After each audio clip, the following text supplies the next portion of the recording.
मन्यसे यदि तच्छक्यं मया द्रष्टुमिति प्रभो योगेश्वर ततो मे त्वं दर्शयात्मानमव्ययम् मन्यसे यदि तच्छक्यं मया द्रष्टुमिति प्रभो योगेश्वर ततो मे त्वं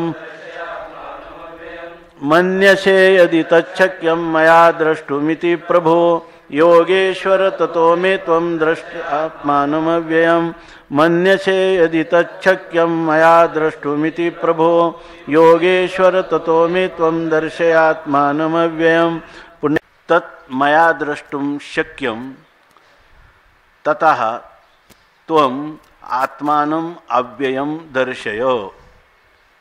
हे प्रभू किंवा अहो स्वामी किंवा सर्वांचे निर्माण करते असणाऱ्या हे परमात्मन प्रभो, यदि जर मया द्रष्टुम मी पाहणं, तत् मया द्रष्टुम, तत् म्हणजे ते विश्वरूप मी पाहणं, यदि शक्यम जर हे शक्य असेल तर हे योगेश्वर, हे योगाच्या संपूर्ण ऐश्वर्याने संपन्न असणाऱ्या हे भगवान परमात्मन, ततः तर मग तू आत्मानम अव्ययम मे दर्शय, अव्ययम आत्मानम अविनाशी असणारं असा आत्मानम तुझ्या स्वतःचं स्वरूप म्हणजे विश्वरूप तू मला दाखव।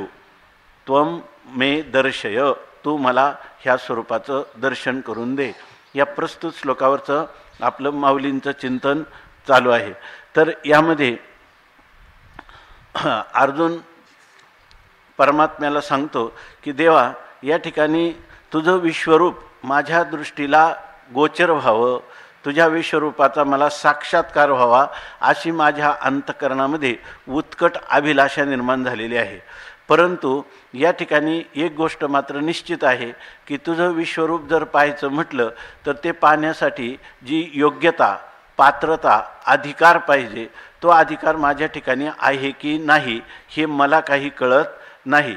बरं, तू म्हणशील की तुझा अधिकार तूच जाणून घ्या, तर त्याच्यासाठी अर्जुन उदाहरण देतो की जो मनुष्य व्याधीनं पिडलेला आहे तो व्याधी पिढीला धावे वैद्याच्या घरा, रोगाच्या परिहारा आपुलिया, तर त्याला रोगाचं निदानच होत असतं। निदान म्हणजे ते रोगाची संप्राप्ती म्हणतात। हा रोग कशामुळं झाला, ह्या रोगाचं कोणतं अपथ्य, कोणतं पथ्य, तर मग याच्यावर चिकित्सा काय, त्याला जर सर्व ज्ञात असतं तर तो वैद्याकडे गेला तरी असता का? तसं मला ही गोष्ट कळत नाही, म्हणून मी तुला शरणागत झालेला आहे।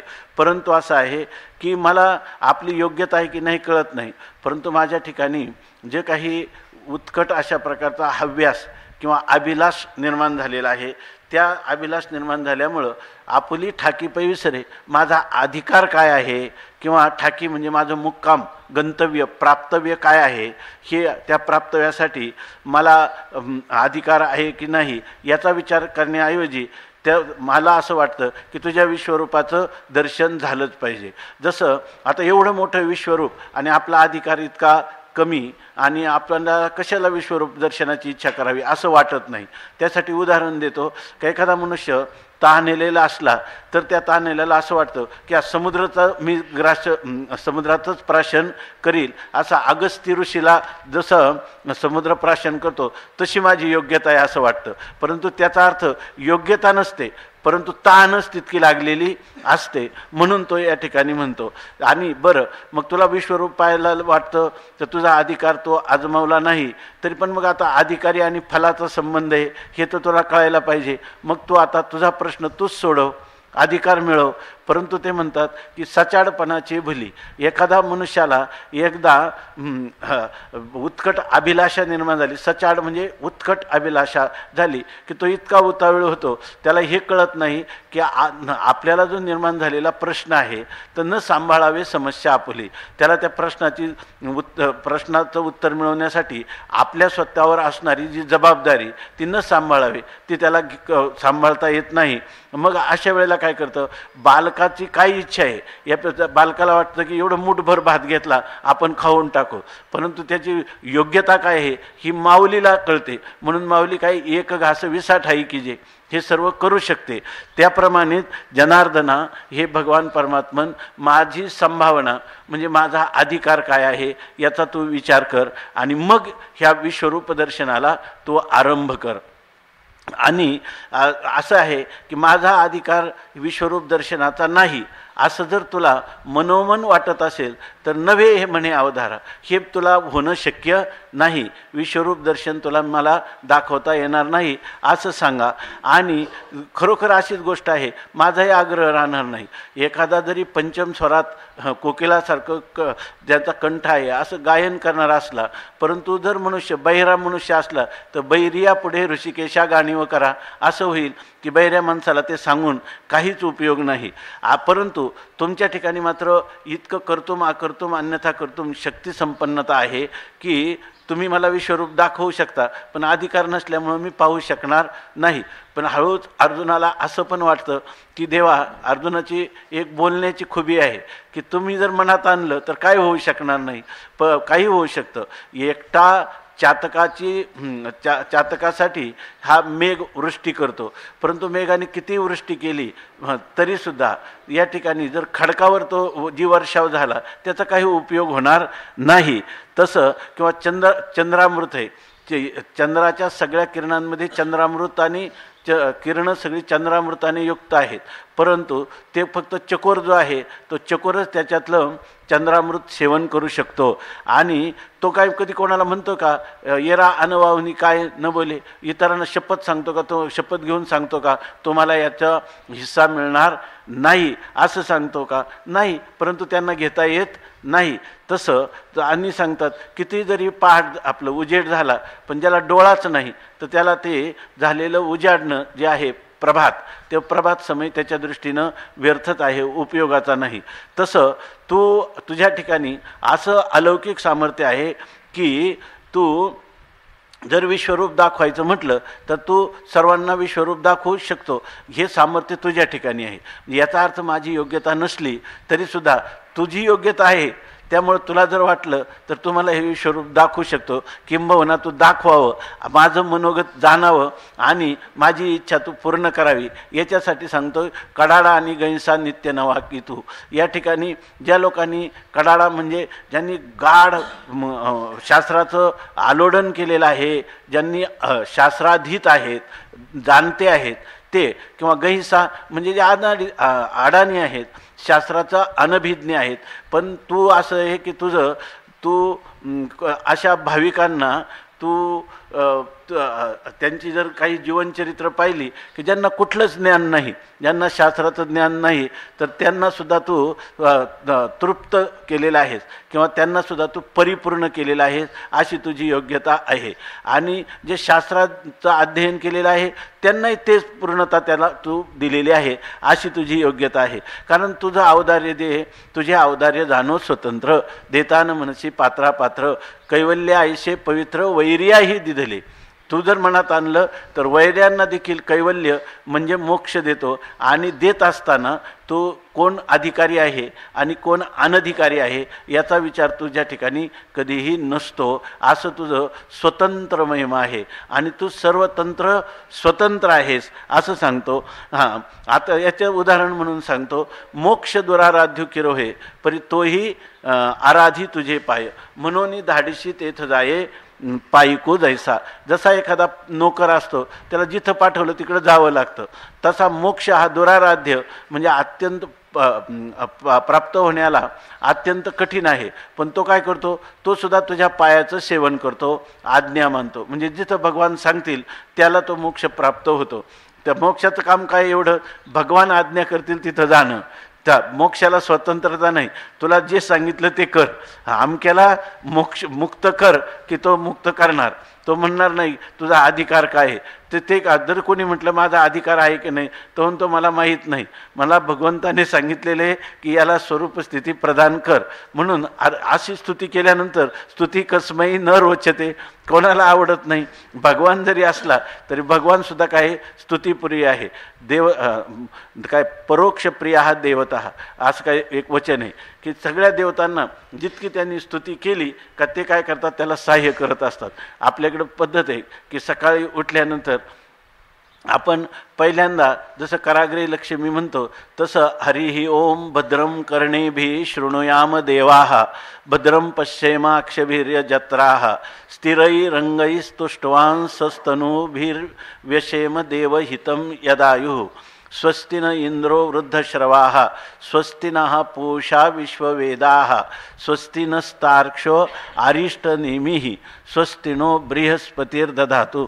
एकाच ह्या शांतिपाठामध्ये एवढ्या देवतांना तो कळवळून प्रार्थना करतं की आपोआप तुमचे डोळे, कान, अंतःकरण सगळ्यांच्या अधिष्ठात्री देवताला ते द्रष्टे ऋषी त्या काय करतात, स्तुती करतात. आणि त्या स्तुतीमुळं त्या सगळ्या देवता, जो मनुष्य दररोज ह्या मंत्राचा पाठ करतो, शांती मंत्राचा पाठ करतो, तर त्याचं जोपर्यंत आयुष्य आहे तोपर्यंत ह्या अधिष्ठात्री देवता त्याला सहाय्य करायला लागतात.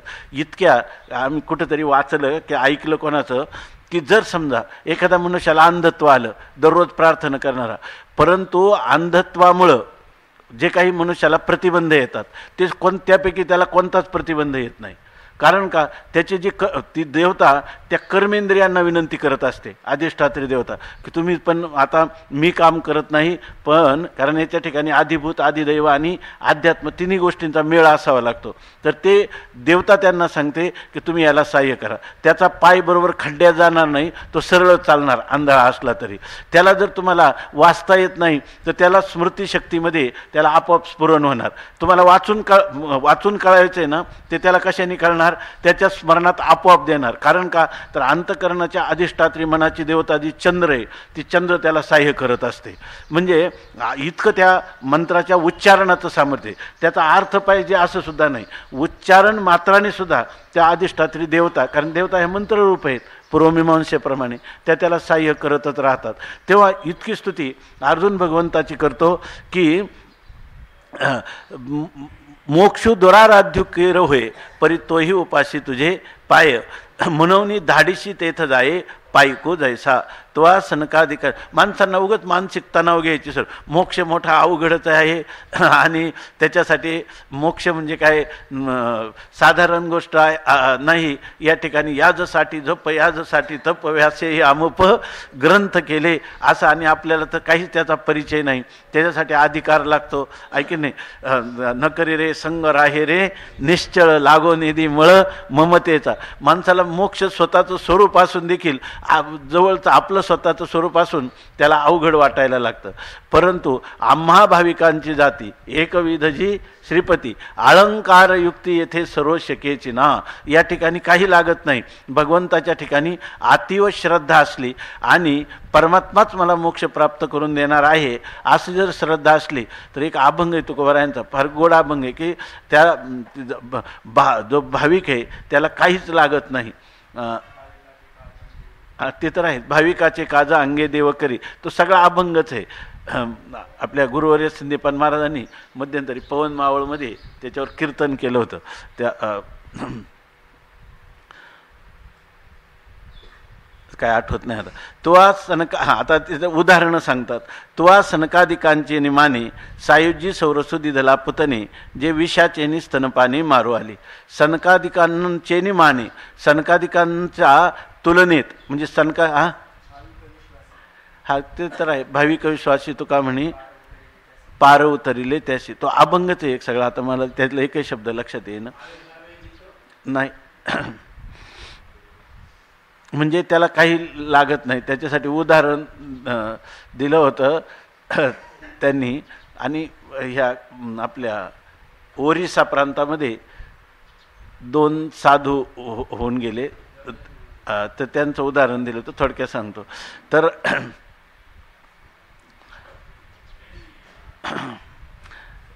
ओरिसा प्रांतामध्ये आपल्याकडे जसं तुकोबाराय ज्ञानोबारायांचे अभंग आहे तसं त्या ओरिसा प्रांतामध्ये त्यांची कवनं गायली जातात.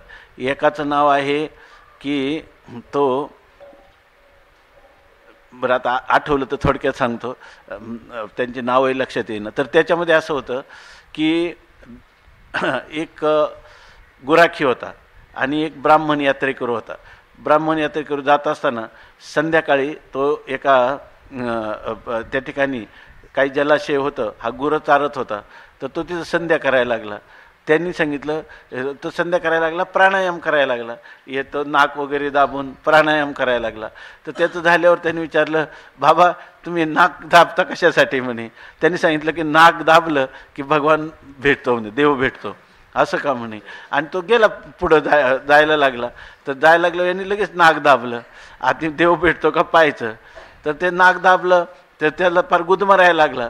पण तो म्हणला त्या ब्राह्मणाने सांगितलं की देव भेटतो, तर मग देव तर काही भेटत नाही, पण आपण काही झालं प्राण गेले तरी चालतील, पण नाक सोडायचं नाही. शेवटी परमात्म्याला त्याला भेट द्यावी लागली.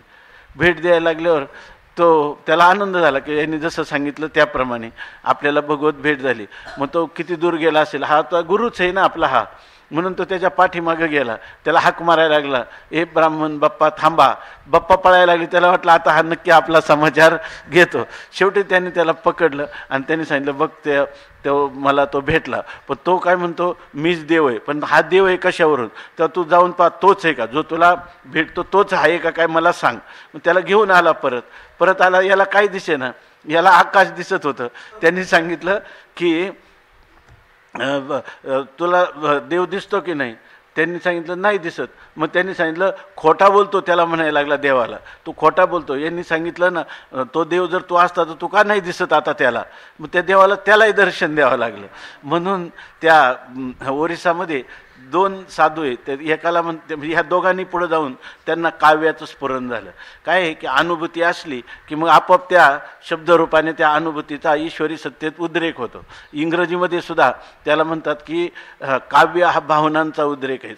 Poetry is the spontaneous flow of powerful feeling, असं त्यांनी व्याख्यान केलेलं आहे इंग्लिश साहित्यामध्ये देखील ह्या काव्याचं. आपण म्हणतो वाक्यम रसात्मकम काव्यम असं म्हणतो, तसंच त्यांनी सांगितलेलं आहे. तर त्यामध्ये त्यांनी दोघांनाही परमात्मा दर्शन झालं. मग एक जो आहे ना तो काय म्हणतो, तर मी म्हणजे एक त्याचा अर्थ असा आहे की मग मी एक ब्राह्मणाचा दास आहे असं तो म्हणतो, की ब्राह्मणाने मला हे सर्व दिलेलं आहे. आणि तो दुसरा जो गुरु आहे ना तो म्हणतो मी या गुराख्याचा दास आहे. त्यांची नावं आहेत काही माझ्या लक्षात नाही. आणि ते दोघंही त्या ठिकाणी म्हणजे जो भाविक आहे त्याला काही नाही, ही मूर्ती परमात्मा आहे सांगितलं का तो त्याच्याच बरोबर समरस होतो. असे जे भाविक आहेत तर त्यांच्यासाठी मोक्ष काय दुराराध्य किर होय परी तोही आराधी तुझे पाय. कोणा भगवंताच्या पायाचा तो चाकर झालेला आहे. मग धाडीशी तेथ जाये पायिकू जायचा, जसं पाहिजे त्या ठिकाणी जातो. त्यासाठी उदाहरण देतात की त्वा सनकादिकाचे निमाने आता इथपर्यंत आपलं आलं होतं, काल पाहिलं होतं की त्वा सनकादिकांचे निमाने सायुजी सौरसू दिदला पुतने जे विषाचे स्तनपाने मारू आली. तू सनकादिकांचे निमाने म्हणजे सनकादिकांच्या तुलनेत सायुज्य म्हणजे सायुज्य मोक्ष जो आहे त्या मोक्षाचा सौरस म्हणजे त्याचं गोडी, सायुज्य मोक्षाची गोडी किंवा रसास्वाद तुम्हाला करायला मिळाला. कोणाला?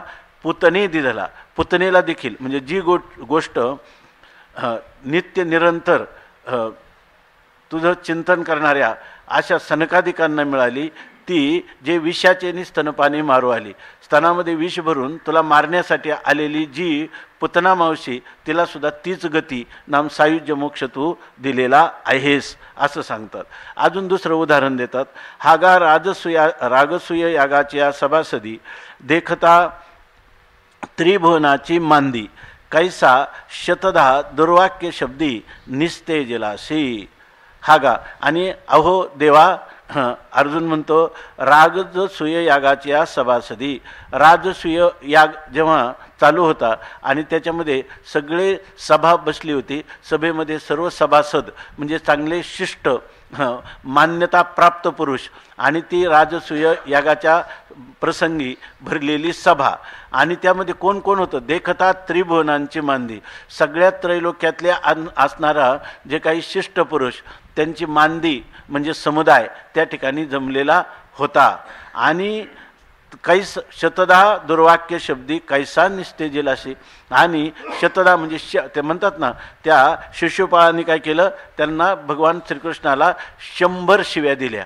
म्हणजे शेकडो दिल्या, शतधा म्हणजे 100 प्रकाराने तुला जसं तुझ्या निंदा करता येईल अशा प्रकारचे तू 2 बापाचा वगैरे अशा प्रकारच्या शिव्या त्यांना दिल्या. शतधा शेकडो प्रकाराने दुर्वाक्य म्हणजे शेलके असणारे दुष्ट वचनं, निंदात्मक वचनं, आणि त्यांनी तुला निस्तेजला तुला निस्तेज केलं, अपमानित केलं, तुझा पान उतारा केला असं सांगतात. मग आता असं केल्यावर त्याला फल काय देणार तू? ऐशिया अपराधिया शिशुपाळा आपण पे ठावो दिधला गोपाळा आणि उत्तान चरणाची या बाळा काय ध्रुवपदी चाड. आपल्याला जेव्हा परमात्म्याचं उपासना करत असताना मनुष्याला काही नैराश्य येतं की अजूनही किती दिवस झाले, आपण किती उपासना करतोय, अजून आपल्याला का मिळत नाही. तर आपल्याला नेहमी हे चिंतन केलं पाहिजे की जर ज्या लोकांना भावनेने उपासना केली नाही, विरोधी भक्ती केली, त्यांना जर परमात्मा हे फल जर देत असेल तर मी तर उपासना करत आहे, मला काय बाजूला ठेवेल का? कोणात शतातरी एका जन्माच्या शेवटी कृपाळवा पोटी येईल दया. म्हणून ज्या वेळेला तुकाराम महाराजांची अभंग आहेत की बा मी हे करतो परंतु माझ्या जीवनामध्ये मला आता निराशा वाटायला लागली, आता तू भेट देशीलच की नाही, माझं हे आयुष्य फुकटच जाईल की काय, माझी स्थिती कशी होईल, मी याच्यासाठी घरात कोणासाठी केली प्रपंचाची होळी, या पाया वेगळी माये बापा जाळोनी संसार बैसलो अंगणी. आणि तुझे तर का मला अजून पुसटचे सुद्धा तू स्वप्नात देखील माझ्या येत नाही, तर तुझा साक्षात्कार मला कधी व्हायचा. अशा प्रकारचे जे अंतकरणामध्ये ज्या वेळेला मनुष्याला नैराश्य येतं त्यावेळेला त्यांनी ह्या ओव्या पाहिल्या पाहिजे. अरे हा जो परमात्मा आहे जर विरोध करणाऱ्या, शत्रुत्व करणाऱ्या, अपमान करणाऱ्या, विषपान करणाऱ्या नाही जर तो मोक्षाचा सौरस, मोक्षाची गोडी खाद्य जर देत असेल तर तो जर एखादी आई आहे आणि ती जर त्या मुलांच्या मित्रांना सुद्धा उपाशी राहू देत नाही तर आपल्या मुलाला उपाशी राहू देईल का? कधीच नाही. परवा एक तुम्ही दाखवलं होतं का ते एक असं होतं काय, ते आई सगळ्यांना ते मित्रांना वगैरे सारखे नाही कसं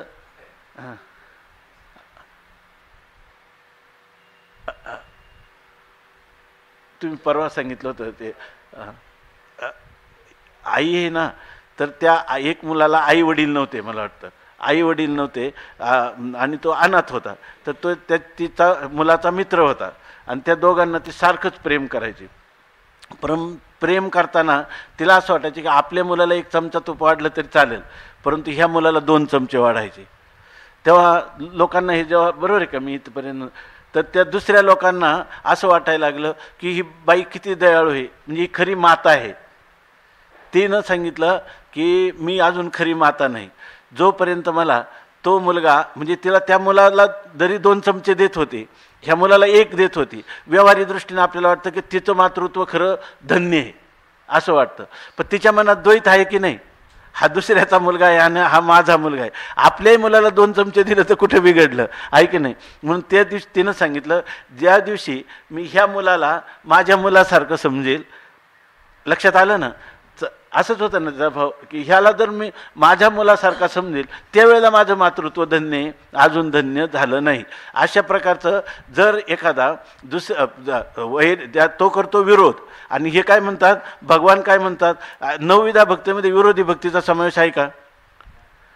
उलट शास्त्रकारांनी असं केलं, करपात्रीजी स्वामींनी, की हे जे रावण कंस हे जे आहेत ना यांना भक्त नाही म्हणता येत, त्यांचं त्याच्याविषयी वैर आहे आणि त्यांचं अंतःकरण आहे ना द्रवीभूत होत नाही, द्रवीभूत होत नाही. कारण का, ज्याच्याविषयी शत्रुत्व बुद्धी आहे त्याच्या गुणांनी नामानी त्यांच्या अंतःकरणाला आल्हाद होईल का, आणि ते अंतःकरण पगळेल का, द्रवीभूत होईल का? होत नाही. आणि भक्तीची व्याख्या अशी आहे की जे भगवंताचं नाम गुण संकीर्तन ऐकल्यावर अंतःकरण द्रवीभूत होत असेल तर त्याला भक्तिरित्या अभिधीयते. त्या मधुसूदन सरस्वतीने सांगितलं त्याला भक्ती असं म्हणतात. याचा अर्थ कंस वगैरे यांची भक्ती होत नाही. 9विधा भक्तीमध्ये श्रवणम कीर्तनम विष्णू स्मरणम पादसेवनम अर्चनम वंदनम दास्यम सख्यम आत्मनिवेदनम यांची विरोधी भक्ती सांगितली का? कुठं सांगितली नाही. पण खरं जर पाहिलं हे इतिहास काय सांगतात, ही भक्तीच आहे आहे की नाही. इतिहास काय सांगतो, ही भक्तीच आहे. आणि त्या भक्तांना जे तुम्हाला नवविधा भक्तीचं फल मिळालं ते फल त्यांना मिळाले का नाही. सायुज्य सौरसु दिदला पुतणे. आणि आता शतदा दुर्वाक्य शब्दी निस्तेजलाशी असा तो आहे की नाही. परंतु त्याला म्हणतात ऐशिया अपराधी शिशुपाळा. असा अपराधी असणारा जो शिशुपाळ आहे त्याला गोपाळा. हे गोपाळा हे भगवान परमात्मन आपण पे ठाव दिदला. त्याला आपल्या पायाजवळ ठाव दिला की नाही तू, असं सांगितलं भागवतामध्ये. जेव्हा शिशुपाळाला भगवंताने मारलं तेव्हा त्याच्या हृदयातून एक दिव्य ज्योत निघाली आणि ती कुठं गेली, ती परमात्म्याच्या स्वरूपात मिळून गेली असं सांगितलेलं आहे. म्हणजे याचा अर्थ त्याला परमात्मा स्वरूपातच तो लीन झाला की नाही, झाला. असं काही लोकांनी तर एवढं हे केलं आहे, हे जे द्वैती संप्रदाय आहे तर त्यांनी सांगितलं की ती विरोधी भक्तीच आहे. कारण काय, अखंड तुम्हाला काय भगवंताच्या आकाराची वृत्ती झाली पाहिजे, भगवदाकार वृत्ती. कंसाला ज्यावेळेला तुझा शत्रू गोकुळात वाढत आहे हे ऐकल्यापासून त्याला काय बालक्रीडेमध्ये काय सांगितलं, सगळीकडे त्याला परमात्माच दिसायला लागला. कृष्ण आला, कृष्ण गेला, आता येतोय असं त्याला सारखं वाटायला लागलं की नाही. कंसाला सुद्धा जेव्हा मारलं भगवंतानी एक त्याला काय चापट मारली जोरात तर त्याचं प्राण उत्क्रमण झालं. परंतु त्याच्या शरीरातली ज्योत कुठे गेली, भगवंताच्या ठिकाणी गेली. तर त्याचा अखंड भगवताकार वृत्ती झाली की त्याला काय म्हणतात, भक्ती. ती भगवताकार वृत्ती आहेत की नाही त्यांची, आहेत. ती शत्रुभावनेने असली तरी भगवताकार आहे ना. भगवंताचं एवढंच आहे, त्याच्या आकाराची वृत्ती झाली का त्या वृत्तीमध्ये प्रतिबिंबित चैतन्य हेच भगवंताचं काय आहे, स्वरूप आहे. त्यामुळं भगवान त्याचा विरोधी निंदा करणाऱ्या, विरोधी करणाऱ्या, भगवंताच्या जीवावर बेतवणाऱ्या यांचा सुद्धा परमात्मा काय करतो, उद्धार करतो. म्हणून कोणत्याही कारणाने काय आहे, फक्त भगवताकार वृत्ती व्हायला पाहिजे. म्हणून भगवत भक्ती रसायनामध्ये हे पण सांगितलं की भगवताकार वृत्ती हेच काय आहे, भक्तीचं स्वरूप आहे. ते विरोधी भक्तीमध्येही असतं. ऐशिया अपराधी हा शिशुपाळा आपण पे ठावो दिदला गोपाळा. हे गोपाळा तू त्यांना देखील आपल्या चरणाजवळ स्थान दिलंस. आणि उत्तान चरणाच्या बाळा काय ध्रुवपदी चाड. आणि जो उत्तान चरणाच्या बाळा म्हणजे उत्तानपाद नावाचा राजा आणि त्याचं बाळ म्हणजे जे ध्रुव, त्याला काय ध्रुवपदी चाड. त्याला ध्रुवपद पाहिजे होतं का, ध्रुवपद नको. त्याला फक्त काय पाहिजे होते, आपल्या वडिलांची मांडी, त्या मांडीवर बसावं. परंतु यासाठी तो वना आला याची लागी. तो वनामध्ये कशासाठी आला, जे बैसावे पितयाच्या ओसंगी. फक्त जे नाम कारण तो वनामध्ये गेला, एवढी तपस्या केली. त्याचं कारण काय होतं, तर पितयाच्या ओसंगी बैसावे, आपल्या पित्याची मांडी त्याला मिळावी म्हणून. की तो चंद्र सूर्यादिका परिस जगी श्लाघ्यो केला. आणि आपण जर पाहिलं भागवतामध्ये तर तो किती चंद्र सूर्य हे जसे आपल्याला नित्यवंदनीय आहे की नाही, तसा ध्रुव तारा आहे की नाही. मग ह्या आकाशगंगेमध्ये असणारे चंद्र सूर्य जेवढे आपल्याला पूजनीय आहेत, वंदनीय आहेत, तसाच किंवा श्लाघ्य म्हणजे स्तुती करण्यास योग्य आहेत, त्याचप्रमाणे हा सुद्धा श्लाघ्यू केला. तो सुद्धा स्तुत्य केला, श्रेष्ठ केला किंवा वंदनीय केला. तो गेला होता कशासाठी, आईची आपल्या वडिलांची मांडीवर मला बसता यावं मोकळेपणाने, याच्यासाठी गेला. आणि तो कुठं गेला, तर चंद्र सूर्यादिका परिस जगी श्लाघ्यू केला. हे कोणाचं महात्म्य, हे भगवत महात्म्य, हे भगवंताचं स्वतंत्र अशा प्रकारचे भगवंताचे एक गरिमा आहे, महात्म्य आहे. ऐसा वनवासिया सकळा देता एकचितो धसाळा. पुत्रा आळविता आजा मिळा आपण पे देशी. आता सांगतात ऐसा अशा प्रकाराने सकळा वनवासिया, सगळे असणारे जे वनवासी, वनामध्ये म्हणजे वनामध्ये प्राप्त झालेले, जंगलात प्राप्त झालेले म्हणजे दुःखाला प्राप्त झालेले, क्लेशाला पिढेला प्राप्त झालेले. वनवासी म्हणजे काय, जेवढे जेवढे दुःखित लोक आहेत, जेवढे जेवढे क्लेशापन्न लोक आहेत त्यांना म्हणायचं वनवासी. आणि या सकळा वनवासी, कोणी असू द्या वनवासी, पाहते पांडव अखंड वनवासी, परिते देवाशी आठविते. किंवा प्रल्हाद असला, प्रल्हादाशी पिता करीतो जाचनी, परितो स्मरे मनी नारायण. पुढं काय अशा प्रकारचे हे सगळे इतिहास आहे. हे सगळे काय आहेत, सुदामा ब्राह्मण दुःख दरिद्रे पिढीला नाही विसरला पांडुरंगा.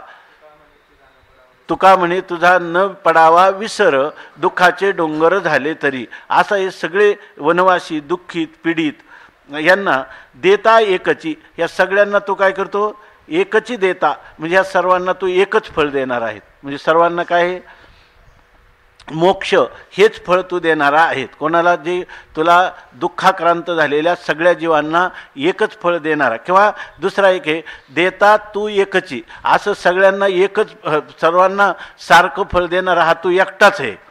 पण तू एकटा पण कसा आहे, तू असं कसं काय करेल, जसा अधिकार तैसा करू उपदेश आहे, तसं सगळ्यांना ज्याचा जसा अधिकार तसं तू द्यायला पाहिजे. पण देवा तू कसा देतो ना, ढसाळ आहे. तो ढसाळ आहे म्हणजे तो अविवेकी आहे, अविचारी आहे, अडाणी आहे की नाही, मोघम आहे असं त्यांना म्हणतात. हे याच्यामध्ये कोणता अलंकार आहे, व्याजस्तुती अलंकार आहे. भगवंताला जरी तो ढसाळ म्हणत असला तर याच्या अर्जुनाच्या मनात त्याला अविचारी सांगण्यात तात्पर्य नाही. वक्तुरीच्या तात्पर्य तू कसा आहे, तू इतका भक्तवत्सल आहेस, तू त्यांना जरी कसेही असले अधिकारी तरी त्यांना तू एकच फळ देतो. तू म्हणत नाही का ही पुतना मावशी आहे, हे सनकादिक आहेत, असं तू म्हणत नाही. हे पांडव आहेत आणि हा शिशुपाळ आहे, असं तू कोणत्याही प्रकारचा विचार करत नाही. म्हणून तू ढसाळ पण आहेत, अविचारी आहे, परंतु सर्वांना एकच देता. असं काय कळायला पाहिजे ना, कोणाला काय द्यावं. याला वडिलांची मांडी पाहिजे तेवढीच द्यायची, याला ध्रुवपद कसं द्यायचं, पण तुला याचं भान राहत नाही, म्हणून देता एकची तू ढसाळा. आता काय सांगायचं तुझं, तू पुत्रा आळविता आजामेळा आपण पे देशी. आता तो आजामेळ जो आहे, तर आजामेळाचं जीवनचरित्र आपल्याला भागवतामध्ये पाहायला मिळतं. तर तो आजामेळ त्यांनी म्हातारपणी झालेल्या त्या पुत्राचं नाव काय ठेवलं, नारायण. आणि मरताना माझ्या नारायणाचं कसं होईल, आता त्याला काय हा नारायण पाहिजे होता का, काय जगाचे अविनाश विश्रामस्थान या लागे म्हणजे नारायण. नाथ महाराजांनी सांगितलं नारायण त्याला पाहिजेच नव्हता, त्याला फक्त आपल्या मुलाचं आता माझ्या पाठीमागं कसं होईल, कारण हा वार्धक्य काळात झालेला मुलगा आहे म्हणून तो म्हणत होता. आणि त्याला आळविता, त्याला हाक मारित होता, त्याची आळवणी करीत होता. आणि फल काय मिळालं त्याला, तर आपण पे देशी, तो आपलं स्वरूप मुक्तीच त्याला दिली. असा देता एकची तो ढसाळा. अजून उदाहरणं सांगतात उद्या पुंडली.